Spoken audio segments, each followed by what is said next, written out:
On March 17, 1943, in wood-paneled office in the heart of Berlin, a single sheet of paper quietly changed the course of history. The air was thick with the scent of old documents, tobacco smoke, and an unspoken tension that had begun to creep into the very foundations of the Third Reich. For years, Germany had marched across Europe, confident in its military might and the unstoppable force of the Luftwaffe. But on this day, that illusion began to crack.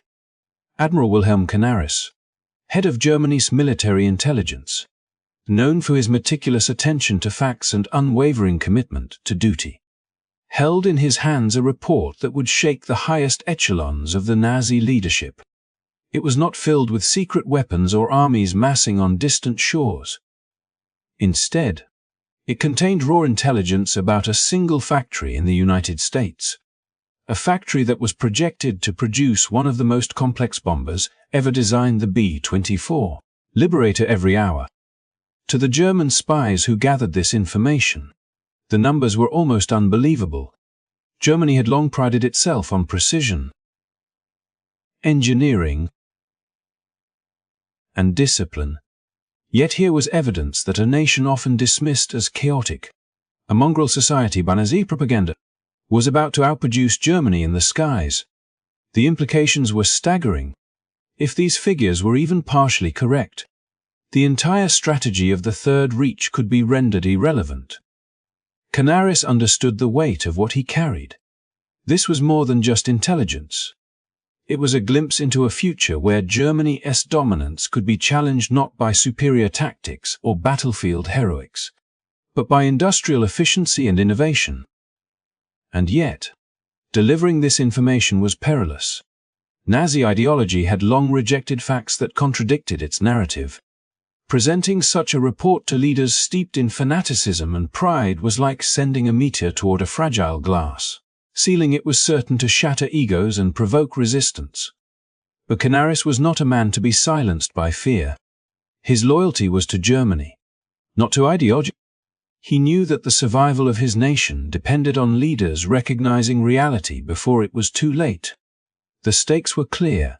This single factory, and the Americans who operated it, could tip the balance of the air war and, ultimately, the entire conflict. Every day the truth was ignored. Germany's position weakened further. As the shadow of doubt began to spread through Berlin, a question hung in the air. What happens when the most important piece of information is the one your leaders are unwilling to believe? The story of that day is not just about war or machines, it is about courage, foresight, and the consequences of ignoring reality. If you want to follow this gripping journey of intelligence, industry, and the clash of belief versus fact, make sure to like this video, subscribe to our channel, and hit the notification bell. Trust me, you do not want to miss the next chapter of how one report from across the Atlantic challenged an empire and reshaped history forever. By the spring of 1943, the once unshakable aura of the Third Reich had begun to show cracks that only the most perceptive could recognize. The catastrophic defeat at Stalingrad had already sent shockwaves through the German military psyche, shattering illusions of invincibility that had been carefully cultivated through years of blitzkrieg victories and relentless propaganda. Soldiers who had once marched confidently into the unknown now returned with hollow eyes, their morale battered by the brutal winter, overwhelming Soviet resistance, and the unrelenting reality of modern warfare. Far to the south, in the deserts of North Africa, the vaunted Afrika Korps, celebrated in Nazi rhetoric as a testament to German ingenuity and martial superiority, was being squeezed relentlessly by the combined efforts of American and British forces, signaling that the Reich's reach was meeting limits it had never before encountered. It was in this atmosphere of rising doubt and simmering anxiety that the intelligence from across the Atlantic landed, a stark anomaly that seemed almost impossible to reconcile with the beliefs of the Nazi elite. Admiral Wilhelm Canaris, head of the Abwehr and one of the few men in the regime capable of interpreting raw data without the distortions of ideology, held the report in his hands and understood the gravity of what it signified. The intelligence detailed the prodigious output of the Willow Run factory in Michigan, a place where America's industrial might was translated into a relentless flow of B-24 Liberator bombers, machines so complex that German engineers would have considered producing one every week, a Herculean task. Yet here were projections suggesting the Americans could assemble one every single hour.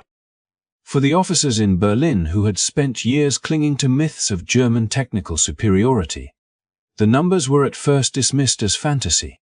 How could a society they derided as chaotic, a melting pot of ethnicities and cultures, outproduce the pinnacle of German engineering?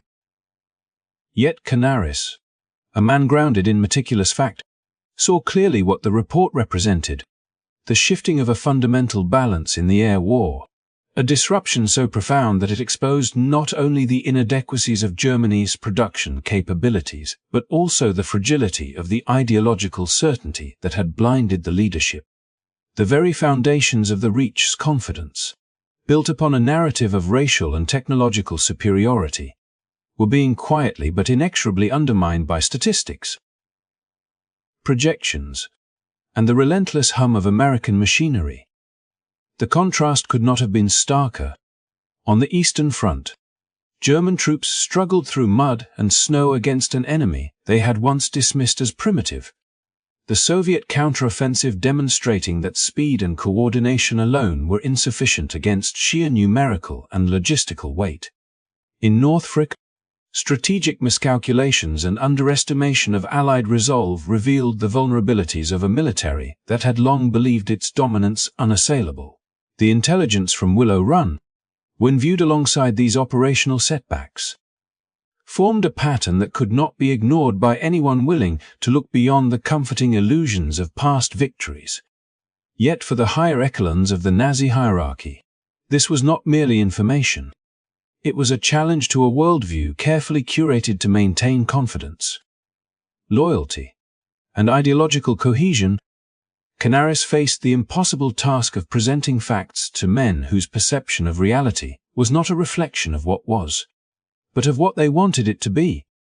He knew that the implications of the Willow Run report were as devastating as any battlefield defeat, for it suggested that Germany was losing a war not just of soldiers and guns, but of industry, innovation, and human will. Each B-24 produced in Michigan was a testament to a society that embraced diversity, harnessed collective effort, and turned mass production into a weapon more effective than any secret formula or experimental aircraft dreamed up in the laboratories of the Reich. The intelligence was not abstract. It was tangible, quantifiable, and actionable. Yet the psychological barriers of pride, denial, and ideological rigidity turned these figures into threats too immense for the Nazi leadership to confront. In the quiet hours of his office, Canaris reviewed the reports repeatedly, tracing the supply lines, production schedules, and labor organization that made such output possible. He envisioned the ripple effect that these bombers would have on the Luftwaffe, on Germany's cities, and on the very capacity of the Third Reich to sustain its campaigns on multiple fronts. The numbers painted a picture of an inevitable tide, a reality in which courage, skill, and tactical brilliance could not counterbalance the relentless productivity of a nation mobilized on an industrial scale. It was a sobering insight, a reminder that wars are often won not only in the chaos of battle but in the planning rooms, factories, and logistics chains that sustain them. Yet when Canaris attempted to convey this truth to the commanders and leaders entrusted with the fate of the Reich, he met a wall of disbelief and derision. The intelligence was dismissed as propaganda, an exaggeration, or a personal slight against those who had long defined the mythos of German supremacy. In the echo chamber of Nazi ideology, facts were subordinate to narrative, and reality could be discarded in favor of comforting fiction. the very same leaders who had celebrated engineering feats, tactical brilliance, and operational audacity now turned away from evidence that contradicted their assumptions, demonstrating that even the most meticulously gathered intelligence is powerless against the force of entrenched belief. This collision between fact and ideology, between evidence and pride, would have consequences that rippled far beyond the walls of Berlin. The Willow Run report, in exposing the gap between perception and reality, revealed the true fragility of Nazi confidence. A vulnerability rooted not in the skill of their enemies, but in their own unwillingness to confront uncomfortable truths. It was a moment that underscores a timeless lesson: the courage to face reality, however inconvenient, can determine the fate of nations, and the refusal to do so can make even the mightiest empire vulnerable to forces it cannot control. In this story of intelligence, industrial innovation, and ideological blindness, the narrative of Willow Run serves as both a historical turning point and a stark reminder of the power of knowledge and the perils of ignoring it. In the tense corridors of the Reich's military command, where ideology often overshadowed reality, Admiral Wilhelm Canaris stood as an anomaly, a man whose loyalty was directed toward his country rather than the dogma of a regime that had swallowed much of Germany whole. Unlike the Sessengesto, whose fanaticism left little room for nuance or critical thought, Canaris cultivated an intelligence service grounded in evidence, careful analysis, and the sober assessment of risks and capabilities.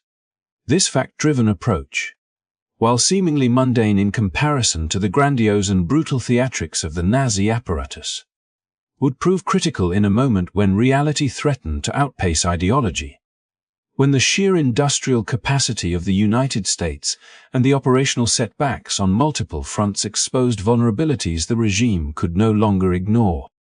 Canaris' life and career had been shaped by a deep understanding of military strategy, international politics, and the sometimes uncomfortable truths that come with professional responsibility. He was not blind to the ideological currents sweeping through Germany. He understood the power they wielded in consolidating authority and mobilizing the populace. Yet he recognized that blind adherence to ideology without reference to observable facts and methodical analysis could be catastrophic. His tenure at the Abwehr reflected a careful balancing act. He sought to provide commanders with actionable intelligence while maintaining a degree of autonomy from the political machinations that often distorted judgment. This approach required both courage and discretion, for every report he submitted had to navigate a treacherous landscape of suspicion, loyalty tests, and ideological scrutiny. When the intelligence from the United States arrived, detailing the staggering production of B-24 Liberator bombers, Canaris approached it as he would any other report, not with disbelief, but with methodical scrutiny. He evaluated the sources, cross-referenced production estimates, and calculated the strategic implications for the Luftwaffe and the broader war effort. Unlike many within the Nazi hierarchy who would have dismissed the figures as exaggeration or foreign propaganda, Canaris understood that the numbers represented more than mere statistics. They signaled a strategic shift that could not be ignored without risking catastrophic miscalculation. He recognized that the American industrial machine, fueled by a workforce mobilized on a scale Germany had never achieved, posed a threat that was as much about logistics and sustained capacity as it was about tactical superiority. Canaris' fact-driven perspective also highlighted the contrast between the professional military ethos and the ideological zeal of organizations like the SS. Whereas fanatical devotion often led to impulsive decisions, punitive measures, and reckless campaigns, the Abwehr under Canaris' leadership sought measured responses, careful planning, and the consideration of long-term consequences. This ethos sometimes placed him at odds with other branches of the Nazi apparatus, particularly when evidence contradicted their preferred narratives. It was a tension that would define much of his career, providing accurate intelligence while navigating an environment in which truth could be inconvenient, threatening, or politically dangerous. His organization's focus on evidence also extended to the cultivation of networks, the recruitment of agents, and the careful assessment of information obtained through espionage. Canaris encouraged critical thinking and skepticism, teaching his officers that loyalty to country required loyalty to reality, not to ideology. In the context of the Willow Run report, this approach meant that the ABWA could interpret the staggering production figures as a real and actionable concern, rather than dismissing them as exaggeration or treachery. The ability to separate fact from propaganda allowed Canaris and his team to understand the implications for air superiority,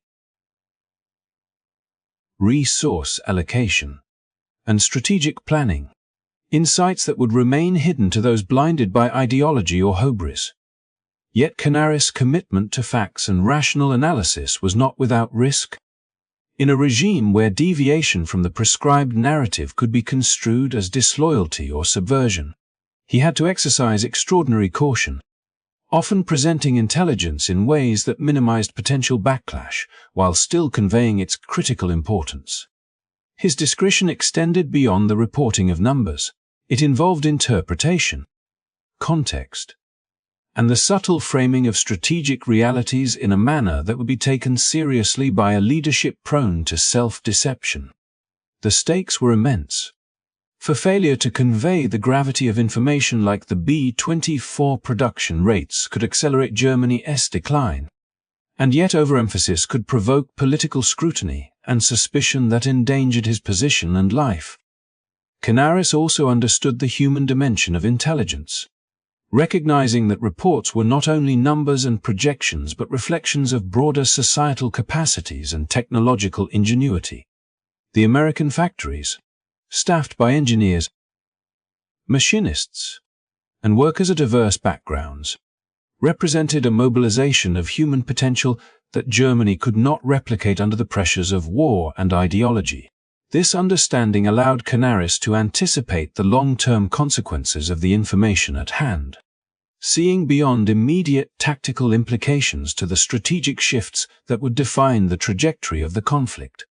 In his intelligence was a lens through which the future could be glimpsed, a tool to prepare for realities that others were unwilling or unable to confront.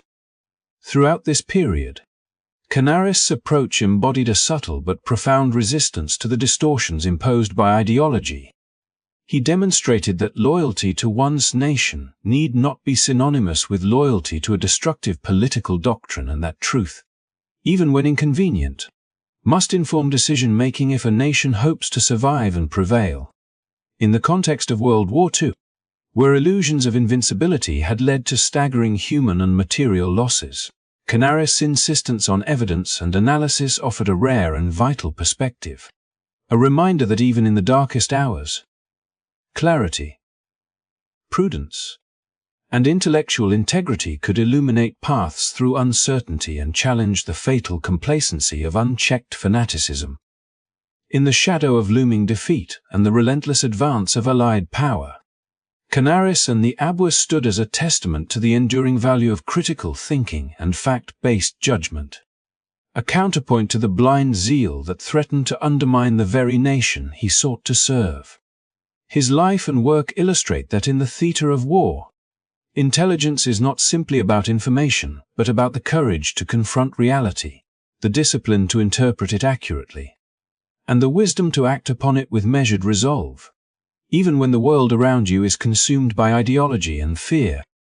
In the heart of Michigan, amidst the industrial hum and relentless rhythm of progress, the Willow Run plant emerged as a marvel of engineering and human determination, a place where the raw materials of metal, machinery, and manpower were transformed into the soaring power of the B-24 Liberator bomber, each aircraft a testament to the ingenuity and resilience of those who built it. Led by Henry Ford, whose vision of mass production had already reshaped the automotive industry, and Charles Sorensen, a master of operational efficiency, the plant exemplified a new kind of industrial warfare, one where speed, precision, and scale could tip the balance in a global conflict. Unlike traditional factories constrained by the limits of manual craftsmanship, Willow Run harnessed the assembly line techniques that had once revolutionized automobile production, applying them to the creation of complex war machines in a manner that was both unprecedented and breathtaking in its ambition. The plant's lines stretched endlessly, a continuous river of activity where each worker, each tool, and each part had its place, synchronized in a choreography that transformed ordinary components into aircraft capable of shaping the fate of nations. What made Willow Run extraordinary was not only the sheer scale of its output, but the diversity and determination of the workforce that powered it. Women, who had traditionally been excluded from industrial labor, now stood shoulder to shoulder with men, learning the intricacies of riveting, welding, and quality control, their hands shaping the fuselage and wings of machines that would fly thousands of miles into enemy territory. African American workers, who had long faced systemic exclusion and discrimination, found opportunity within the hum of the assembly lines, contributing skill and resilience that had too often been ignored or undervalued. Even those with disabilities, whose potential had often been dismissed, were integrated into roles where their unique abilities could enhance efficiency and precision.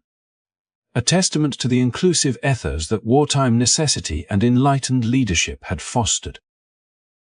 This workforce, drawn from disparate backgrounds and united by a common purpose, exemplified a social and industrial experiment as revolutionary as the machines they produced, challenging assumptions about who could contribute to the creation of complex, high-stakes technology. Within this bustling environment, the air was thick with the rhythm of human effort and mechanical precision, punctuated by the clang of metal, the hiss of pneumatic tools, and the measured cadence of moving parts. Each worker understood that their labor was part of a larger narrative, a story that extended far beyond the walls of the plant and into the skies over Europe and the Pacific, where the B-24's presence would alter strategic calculations and shape the course of battles. The dedication and skill of these men and women ensured that production targets were not only met but exceeded, with planes emerging from the line at an astonishing pace, each a symbol of industrial might and collective perseverance. Ford and Sorensen, while often praised for their technical innovations, recognized that the true power of Willow Run lay in the human element, in the capacity of ordinary people to perform extraordinary feats when provided with the tools, training, and opportunity to do so. As news of the plant's productivity filtered across the Atlantic, German intelligence, led by Admiral Canaris and his diligent analysts at the Abwehr, could scarcely believe the scale of what was unfolding. Reports indicated that Willow Run was not merely producing aircraft, it was generating a flood of bombers that threatened to overwhelm German production capabilities. A reality that starkly contradicted the illusions of invincibility that had pervaded Nazi planning. The assembly line methodology, the integration of a diverse workforce, and the staggering pace of output revealed an industrial capacity that was not only resilient but adaptive, capable of sustaining long-term strategic operations in ways that Germany's more rigid, ideologically constrained factories could not match. For Canaris, these revelations were more than statistics. They were evidence of a shifting balance of power, a tangible reminder that resources, organization, and human ingenuity could decisively influence the trajectory of war, and that underestimating such capability would carry catastrophic consequences. The story of Willow Run was also a story of innovation under pressure, of a society mobilized for total war without sacrificing the human dimension. Engineers developed novel production techniques to streamline assembly, while management introduced methods to maintain quality amidst unprecedented speed. Workers, many of whom had never seen an aircraft before, mastered complex procedures with astonishing rapidity, demonstrating that motivation, training, and leadership could overcome the constraints of inexperience and prejudice. This synergy between technological ingenuity and human potential transformed Willow Run into more than a factory. It became a symbol of what collective effort could achieve when organized around a shared goal of national survival and victory. Every bomber that left the Willow Run line carried with it not only bombs and fuel, but the imprint of thousands of individual hands, minds, and stories, each contributing to a collective effort that would resonate across continents. The plant's achievements challenged contemporary assumptions about industrial capacity, social roles, and the power of coordinated human endeavor, illustrating that war was not only fought on battlefields but within the factories, offices, and workshops where strategy met production, where ideas became machines, and where ordinary people became architects of history. In the broader narrative of World War II, Willow Run exemplified the fusion of innovation, diversity, and relentless determination, demonstrating that the combination of human skill and mechanical ingenuity could produce results of staggering scale and consequence. It was this capacity, this blend of human resourcefulness and systematic production, that fundamentally altered the strategic landscape, creating a force whose influence extended far beyond the assembly lines and into the planning rooms of commanders, the skies over contested territories, and the calculations of adversaries who now faced a reality they could neither ignore nor easily counter. The story of Willow Run, its people, and its bombers remains a vivid testament to the transformative power of human cooperation, industrial vision, and the enduring principle that collective effort, when directed with clarity and purpose, can achieve feats once thought impossible. Even as meticulous reports from the Abwehr detailed the staggering output of the Willow Run plant, German leadership remained steadfast in their denial, trapped within a web of ideology and hubris that blinded them to reality. Hermann Göring, once celebrated for his charisma and administrative skill, clung to the belief that Germany's military-industrial apparatus was unmatched, convinced that no foreign nation, and certainly no democracy, could possibly generate aircraft at a pace that rivaled the Third Reich vaunted factories. Hitler, whose strategic vision was increasingly colored by obsession and inflexible dogma, dismissed these accounts outright, regarding them as improbable, if not outright false. Unable or unwilling to reconcile the evidence with the narrative of German superiority he had cultivated for over a decade. To them, the very notion that a so-called inferior society, diverse, democratic, and inclusive, could outproduce the meticulously honed engines of the Nazi war machine was unthinkable. A psychological barrier that would distort their perception of the unfolding conflict and shape decisions with dangerous consequences. Within the walls of the Führer bunker and the opulent offices of the Reich, the intelligence from Canaris and his team struggled to penetrate the thick veil of arrogance and ideological rigidity. The reports, grounded in careful observation and statistical analysis, painted a picture that was at once exhilarating and alarming. The United States, drawing upon a workforce that transcended traditional boundaries of gender, race, and physical ability, had established a system of production so efficient and resilient that it threatened to overwhelm Germany's capacity to respond in kind. Every B-24 Liberator rolled off the Willow Run line represented not merely a plane but the embodiment of a strategic shift that could tip the scales of air power. Yet for Göring and Hitler, such implications were secondary to the comforting narratives that sustained their egos and justified their previous decisions. The idea that women, African Americans, and workers with disabilities could not only participate but excel in producing machines of war challenged deeply held prejudices. And rather than confront this inconvenient truth, they chose to dismiss it, rationalizing the intelligence as exaggeration. Propaganda, or clerical error. This dismissal was not merely a failure of imagination but a profound miscalculation with far-reaching consequences. The Nazi leadership, ensnared in their own illusions of superiority, failed to appreciate that warfare had evolved beyond brute force and into a contest of organization, innovation, and adaptability. In their rigid adherence to hierarchy and ideology, they overlooked the fact that the Willow Run operation thrived precisely because it harnessed diversity and collaboration, transforming potential societal divisions into a source of strength. Every B-24 emerging from Michigan's assembly lines underscored a principle they could not accept: the efficacy of collective effort, the power of inclusivity, and the advantages of industrial flexibility, principles that would ultimately determine the outcome of the air war. Meanwhile, Admiral Canaris and his analysts continued their work with quiet diligence, documenting the scope of American production, analyzing trends, and predicting the strategic implications with precision that contrasted sharply with the reckless certainty of Germany's top brass. Canaris understood that intelligence, no matter how detailed, required receptive leadership to translate insight into action. Yet he faced the frustration of knowing that facts alone could not penetrate the ideological armor surrounding Hitler and his closest advisors. The arduous reports were accurate, methodical, and increasingly alarming, but to those in power, they were inconvenient,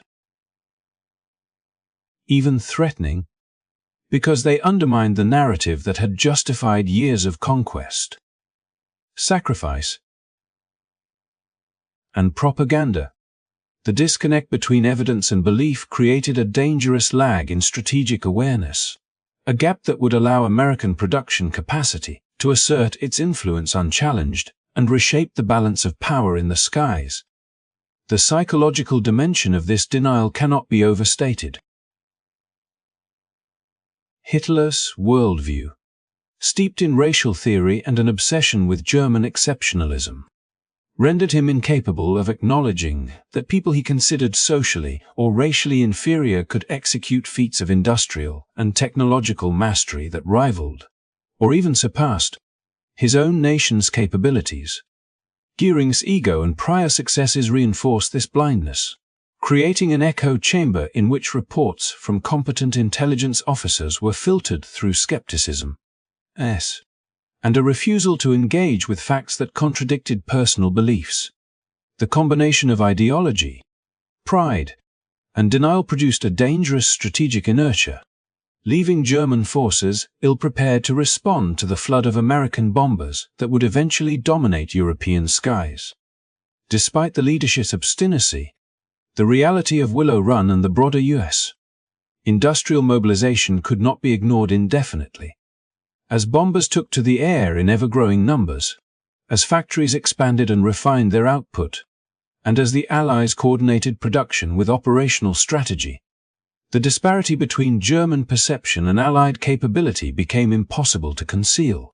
The very characteristics that Hitler and Goering dismissed: the diversity, the mass collaboration, the adaptability of American industry emerged as decisive advantages, demonstrating that rigid ideology and elite obsession could not substitute for innovation, organization, and human ingenuity. Each B-24 flown over European battlefields served as a silent indictment of their failure to recognize and respond to an evolving reality, a reminder that clinging to fantasy in the face of evidence can carry consequences far beyond misjudged strategy or wounded pride.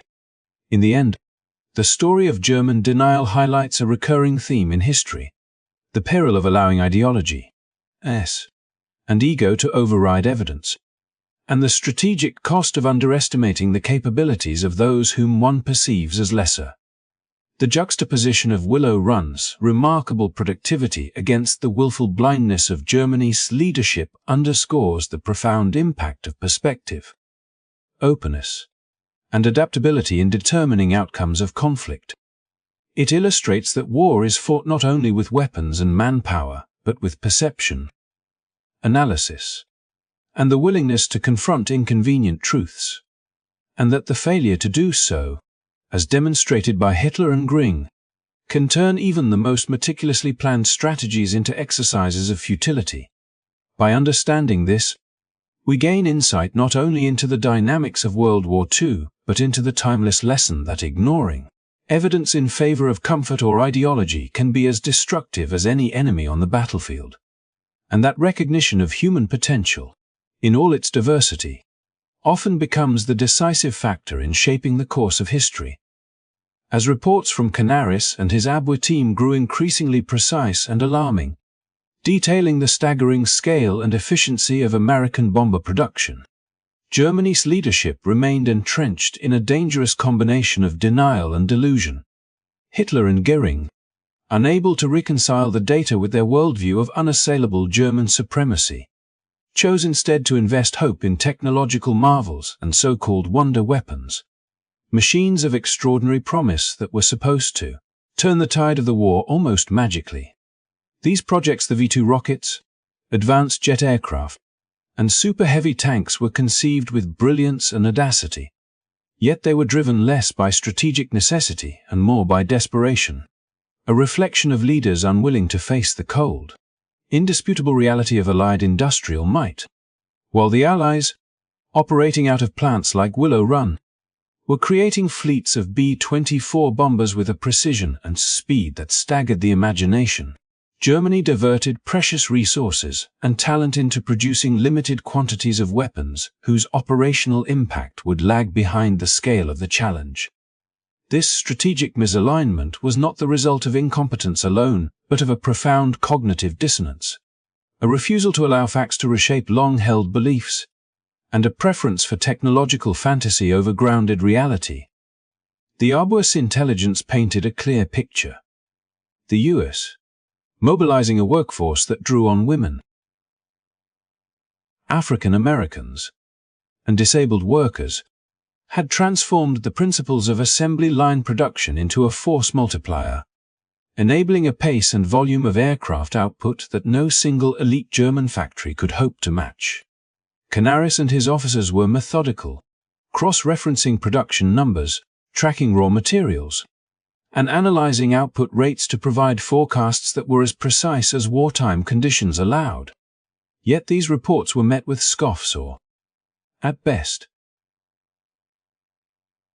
polite acknowledgement, their warnings overshadowed by the dramatic allure of secret weapons that promised strategic salvation without confronting the operational realities.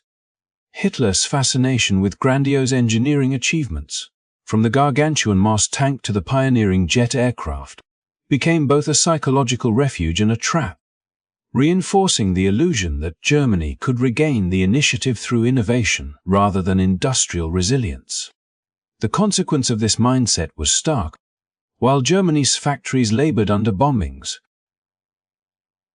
material shortages, and labor constraints, the Allies' production lines expanded, fed by a society committed to mass mobilization. Technological adaptation, and the practical application of human ingenuity. Within this environment, the disconnect between intelligence and action widened. The more Canaris' team presented facts, the more German leadership retreated into the comforting narrative of elite military prowess and technological supremacy. Göring, already invested in his image as the master of the Luftwaffe, could not reconcile the humiliation of being outproduced by a nation he considered inferior, and Hitler's ideological rigidity rendered him incapable of acknowledging the strategic significance of industrial scale. In their minds, the solution lay not in confronting the realities of production but in cultivating extraordinary, almost mythic solutions that could somehow circumvent the structural disadvantages Germany now faced. The paradox was painful. While the world watched the relentless expansion of American air power, the Reich squandered time and resources chasing marvels that, however ingenious, were limited in scope and delayed in impact. This obsession with wonder weapons also had practical ramifications on the battlefield. Resources diverted to projects like the V-2 rockets and jet aircraft meant fewer materials, fewer engineers, and fewer trained crews available for conventional military production. Tank divisions were left incomplete, aircraft squadrons undersupplied, and the logistical backbone of the Wehrmacht strained to the breaking point. Meanwhile, the Allies' factories produced machines that could be deployed immediately and in overwhelming numbers, a tangible manifestation of the advantage that comes from aligning strategy with reality rather than fantasy. Every B-24 Liberator that took off from Willow Run served not just as a bomber, but as a symbol of industrial ingenuity and the cumulative effect of decisions grounded in facts rather than ideology. Each flight reinforced the strategic lesson that Germany's leadership had yet to internalize. Superior numbers and sustainable production capabilities often outweigh technological novelty. No matter how advanced or alluring, the refusal to confront the intelligence also had psychological consequences for German decision-making. By investing in these extraordinary projects, leaders created a false sense of hope that delayed critical strategic adjustments. Plans were drawn around hypothetical capabilities rather than existing threats, leading to misallocation of troops, misjudged offensives, and strategic overreach. Soldiers on the front lines faced the tangible consequences of these errors, confronting Allied forces whose material advantage was a direct result of the production capacities that Hitler and Göring had dismissed. In essence, the gap between fantasy and reality created vulnerabilities that could not be mitigated through courage, discipline, or tactical brilliance alone. The structural imbalance in resources dictated outcomes, and Germany's leadership had chosen to ignore this fundamental principle. Meanwhile, Canaris, ever the conscientious analyst, continued to chronicle these developments, fully aware that his warnings were largely unheeded. He understood that the misjudgments of leaders were not mere personal failings but strategic flaws that could determine the fate of nations.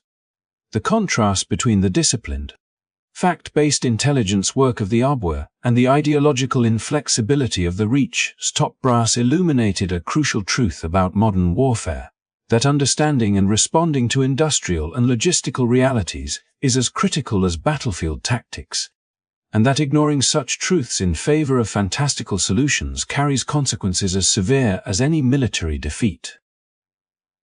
Ultimately, Germany's preoccupation with wonder weapons exemplified the perils of refusing to adapt to new realities. It highlighted how ideological bias, ego, and desperation can cloud judgment, diverting attention from actionable intelligence and undermining strategic coherence. The lessons are timeless. Innovation must be coupled with practical application, ambition with realism, and leadership must be willing to confront evidence even when it challenges deeply held beliefs. In the case of Germany during World War II, this refusal to accept the reality of American production capacities not only squandered opportunities to respond effectively, but also contributed decisively to the eventual shift in the balance of power. A shift that would see the Allies' industrial might and strategic foresight decisively outpace the dreams of a regime entrapped by its own delusions. By 1944, the cumulative consequences of Germany's earlier strategic miscalculations became starkly undeniable, and the warning signs that Canaris had been tirelessly reporting for years crystallized into an overwhelming reality that the Reich could no longer ignore. American bombers, their numbers swelling from the relentless production lines at plants like Willow Run, surged over European skies with an unstoppable momentum, their presence reshaping the very landscape of the conflict. Each formation of B-24 Liberators carried not only the potential for physical destruction but also the silent vindication of intelligence that had long been dismissed, proving that a disciplined, evidence-based understanding of industrial capability was more potent than ideological certainty. Factories that had once hummed with the lifeblood of German industry were reduced to smoking ruins, their assembly lines shattered, their workers evacuated or lost, and the intricate networks of rail, supply depots, and infrastructure that had sustained the Wehrmacht were systematically dismantled under waves of precision bombing and overwhelming numerical superiority. The Luftwaffe, which had once projected an image of invincibility, now found itself stretched thin, desperately trying to defend an industrial and civilian landscape that had become its own Achilles' heel, and the very planes it sought to intercept were often outnumbering its defenders by ratios that reflected the industrial reality Canaris had foreseen. The story of Willow Run itself became emblematic of this turning point. What had begun as a bold experiment in mass production, a facility where the assembly line genius of Henry Ford met the exigencies of wartime urgency, now functioned as a force multiplier that German planners could not adequately counter. Workers who had once been considered outsiders to heavy industry women, African Americans, and those with disabilities now formed a cohesive, disciplined workforce that produced aircraft at a rate and scale that confounded Germany's elite military-industrial complex. The B-24 liberators that rolled off the lines were not merely machines of war, but manifestations of a society marshalling every available resource toward a common objective, proving that the sum of diverse human effort could exceed even the most tightly controlled, hierarchical industrial systems when coordinated effectively. Canaris, observing from afar the alignment of intelligence and action, might have seen this as the embodiment of the principle he had long championed, that understanding and responding to the realities of production, labor, and logistical capability was far more consequential than chasing ideological or technological fantasies. As the bombers pounded targets across Germany, the tangible results of years of ignored warnings unfolded. Each destroyed factory reduced the output of aircraft, tanks, and munitions, gradually tipping the scales of aerial engagement in favor of the Allies. Bridges, rail junctions, and fuel depots, once lifelines for the German war effort, became targets that, once neutralized, created cascading effects on the operational capacity of the Wehrmacht. The strategic calculus had shifted irrevocably. Superiority in the air was no longer an abstract notion or a potential advantage, it had become a decisive factor, grounded in industrial reality and operational execution. German soldiers, engineers, and commanders on the front lines confronted a harsh truth that their leadership had long resisted acknowledging: that the quantitative and qualitative output of the American production machine directly determined the tempo and effectiveness of the war effort, a reality far more formidable than any single wonder weapon could counter. The psychological impact of these relentless raids was as profound as their physical destruction. Morale among German civilians and troops faltered as the indiscriminate power of the bombers demonstrated that no fortress, no hidden factory, and no elite military doctrine could fully shield the nation from the cumulative weight of Allied production and planning. Hitler's obsession with technological marvels and Göring's belief in Luftwaffe supremacy proved tragically insufficient against a system where scale, diversity, and coordination created a form of inexorable power. The disconnect between perception and reality, which had once allowed Germany's leadership to dismiss Canaris' intelligence as fanciful or threatening to their ego, now became a source of national vulnerability, illustrating how delayed acknowledgement of factual assessments could translate into material and human cost on a massive scale. Yet amid the destruction, there was also a demonstration of strategic clarity from the Allied side. Intelligence-informed decision-making, the prioritization of high-value targets, and the relentless execution of production strategies created a synergy that magnified the impact of every bomber sortie. Canaris' early warnings, rooted in observation, calculation, and rigorous analysis, were vindicated not through dramatic technological revelation, but through the steady, unrelenting application of industrial capacity against the structural weaknesses of a complacent adversary. The contrast between his fact-driven foresight and the ideological blindness of German leadership became a cautionary tale in the annals of military history, underscoring the principle that power derived from production, logistics, and planning often outweighs the allure of visionary but impractical schemes. By the time Allied bombers had reached full operational dominance, the evidence was incontrovertible.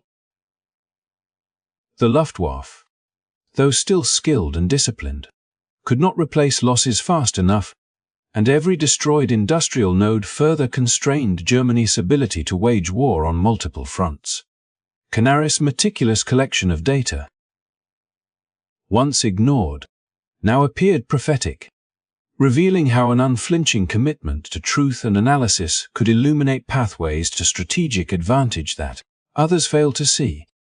The skies over Germany were no longer merely battlegrounds for aircraft, they were the theater where the consequences of ignored intelligence,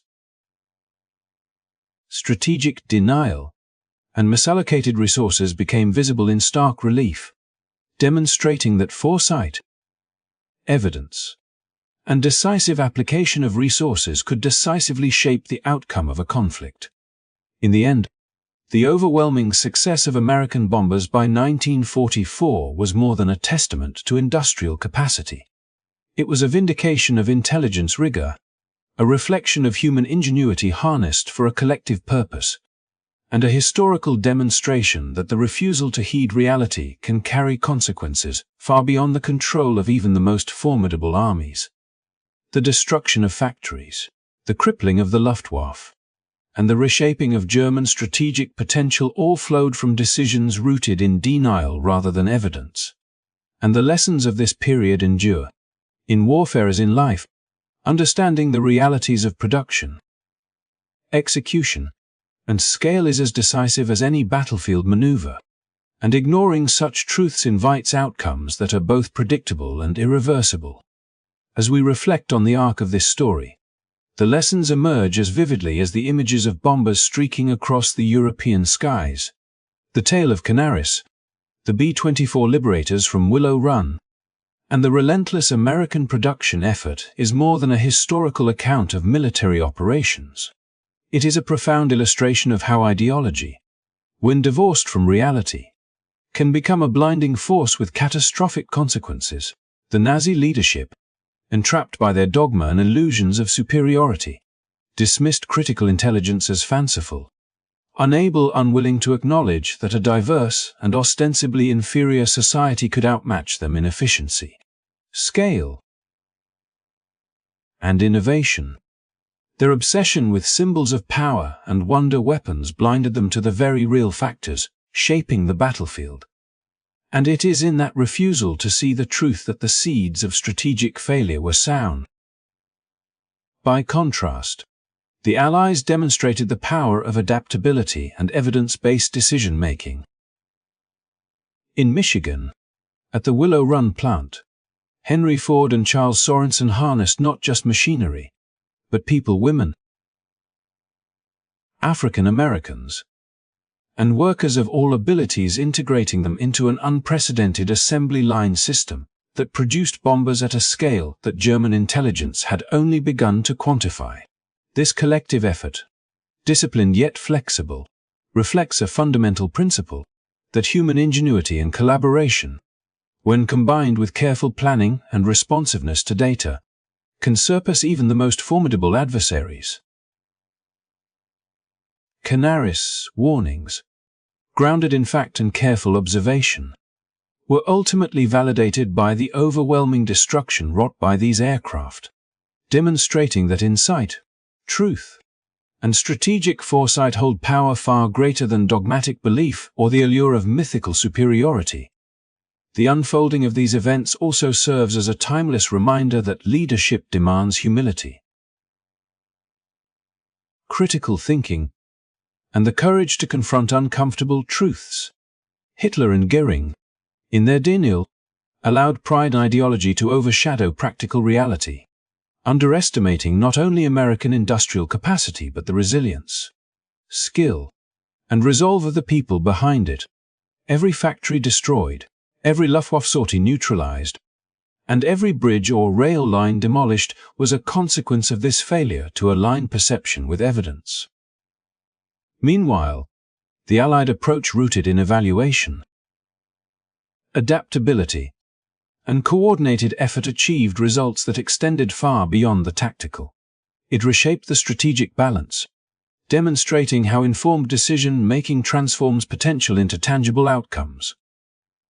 Moreover, this story highlights the profound impact of inclusivity and diversity in achieving collective goals.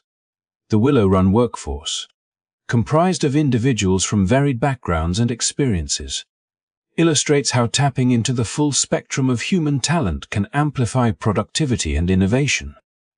It was not the might of a single elite group or the perfection of a select few that carried the war effort forward, but the cumulative effect of coordinated, collaborative action. Each worker, each engineer, each pilot contributed to a system whose efficiency and scale became nearly unstoppable, showing that the integration of diverse perspectives is not merely a moral or social imperative, but a strategic advantage. In the end, the destruction wrought upon German industry and the crippling of the Luftwaffe were not solely victories of technology or brute force. They were victories of truth, foresight, and the ability to adapt to reality rather than cling to comforting myths. Canaris' intelligence, once ignored, became vindicated not by rhetoric but by results, proving that evidence-based strategy can overcome ideology-driven blindness. The story underscores that myths and rigid belief systems, no matter how compelling to those who hold them, are ultimately fragile in the face of adaptability, collaboration, and factual understanding. As we close this chapter, we are reminded that these lessons extend beyond the pages of history. Whether in leadership, personal ambition, or collective endeavors, acknowledging facts, embracing diverse talents, and remaining adaptable in the face of changing circumstances are the keys to sustainable success. The Allies' achievements, built on the combination of rigorous intelligence, industrial might, and human collaboration, stand as a testament to the enduring power of reason and foresight over dogma and denial. Thank you so much for following along with this story. If you found this exploration insightful and engaging, please show your support by liking this video and subscribing to the channel for more historical narratives and analysis.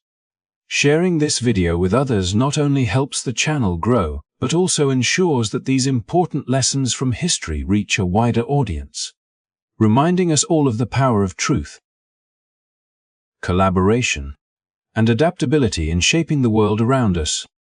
Your engagement is the reason we can continue telling these stories, so like, subscribe, and share, and let us keep exploring history together.